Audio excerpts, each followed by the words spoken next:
On t'a toujours dit, sois toi-même. Mais si le problème c'était justement ça? Et si la personne que tu es aujourd'hui n'était qu'une version répétée, une habitude, un scénario appris, un personnage joué tellement longtemps que tu as fini par croire que c'était vraiment toi? Parce que si tu t'observes bien, tu ne te souviens pas avoir choisi qui tu es aujourd'hui. En vérité, tu t'es plutôt adapté, tu as réagi, tu as répondu à ton environnement. Et un jour, tout ça, ça s'est solidifié. Et t'as voulu appeler ça ta personnalité. Tu pratiques probablement l'indiscipline, le doute, le retrait et la timidité par habitude. Et tout ce que tu pratiques, ça finit par se renforcer en toi. On agit, on répète, on s'identifie. Et puis on oublie que tout ça, ça a commencé quelque part, par une répétition. Devenir qui tu n'es pas, c'est peut-être le seul moyen de devenir enfin qui tu veux être. Parce que la version actuelle de toi, c'est pas une vérité. Comme je l'ai dit, c'est une accumulation de réactions, de peurs, de réflexes et d'expériences digérées trop vite. On dit souvent que l'identité, c'est quelque chose qu'on découvre, comme un trésor enfoui. Mais si c'était pas vraiment une découverte, mais plutôt une construction. Tu n'es pas né avec ta manière de parler, avec ta façon de marcher, avec ta façon de répondre aux critiques. Tout ça, ça s'est formé. Et ce qui s'est formé peut se reformer. Regarde un enfant. Il teste des comportements. Il parle fort, puis on lui dit de se taire. Il prend de la place, puis on lui dit de se calmer. Il affirme, et puis ses parents lui disent d'être raisonnable. Petit à petit, il ajuste en fonction de son environnement. Il comprend ce qui est accepté, ce qui est récompensé et ce qui est critiqué. Et au final, il façonne une version de lui qui survit. Pas forcément celle qui s'exprime, mais plutôt celle qui survit. Et cette version, il finit par l'appeler moi, alors qu'à la base, c'était une stratégie. Et peut-être que tu es encore une stratégie devenue automatique. Imaginons que tu sois timide, très timide, que à chaque fois qu'il y a des gens autour de toi que tu connais pas, tu sais pas comment te comporter, t'oses pas parler, etc.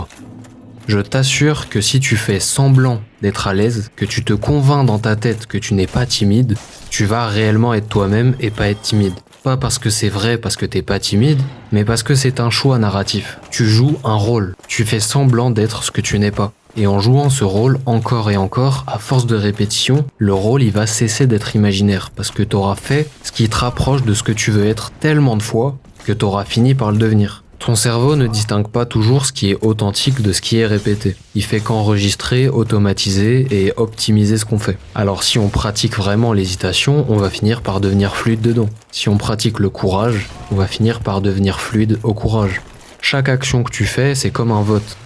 À chaque fois que tu choisis de te comporter d'une certaine manière plutôt qu'une autre, tu votes pour cette version. Et elle se renforce avec le temps. Tous les jours on vote, et même quand on décide de rien, on vote. Et à force de voter, un comportement plutôt qu'un autre, une mentalité, peut finir par gagner les élections. On attend souvent de se sentir prêt, mais le sentiment suit le comportement, jamais l'inverse. Tu ne deviens pas confiant en ressentant la confiance, tu deviens confiant en agissant malgré l'absence de confiance. Au début, ça peut sonner faux. Et ça sonne faux parce que c'est faux. T'as l'impression de tricher, d'imiter et de pas être légitime. Parce que c'est vrai, tu triches, t'imites et t'es pas légitime.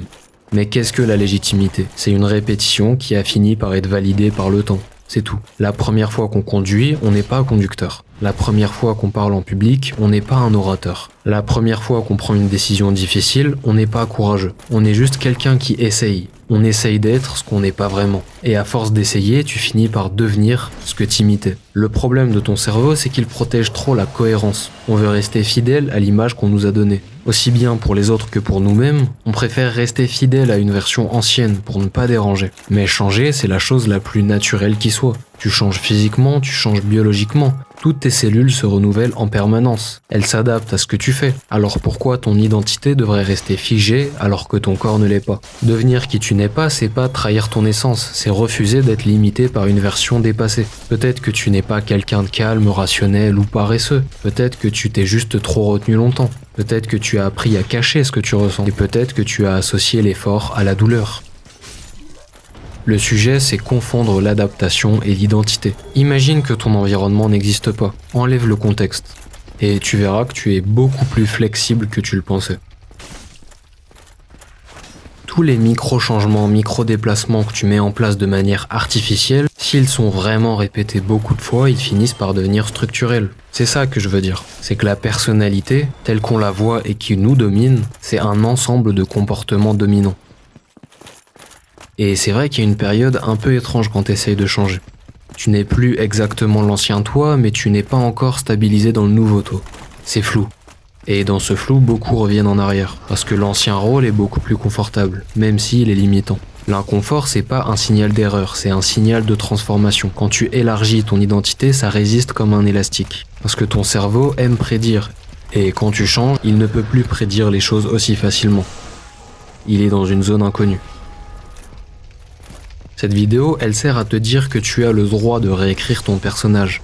Ça se passe pas forcément d'un coup, pas de manière théâtrale, mais c'est progressif et délibéré surtout. La question « qui suis-je vraiment ?» est légitime. Mais celle de quelle partie de moi je choisis de renforcer et laquelle je choisis de délaisser, elle l'est encore plus. On devient ce qu'on répète volontairement. C'est un travail. Pas ce qu'on ressent, pas ce qu'on espère, pas ce qu'on imagine. Ce qu'on répète volontairement. Et attention, j'aimerais faire une petite nuance. Il y a une essence de base, un tempérament, une sensibilité particulière qui existe avant tout. Mais ton caractère, c'est juste une direction. Tes peurs, tes blocages, tes hésitations et tes limites, ce n'est pas qui tu es. C'est une protection et une extension de ton caractère. Et il faut pas les confondre. La peur, c'est simplement une réaction, c'est pas l'essence. Devenir qui tu n'es pas, ça veut pas dire trahir ta nature. Ça veut simplement dire que tu retires les couches qui se sont collées par-dessus contre ton gré. Ta personnalité, c'est pas une prison. C'est une base qui peut évoluer dans la direction que tu lui donnes. Alors non, il ne s'agit pas d'inventer un personnage qui n'a rien à voir avec toi. Il s'agit simplement de refuser que tes peurs parlent à la place de ton caractère. Et parfois, évoluer vers quelqu'un qui ne ressemble pas à ton ancien toi, c'est précisément la manière la plus fidèle d'honorer ton essence et de te rapprocher de toi-même.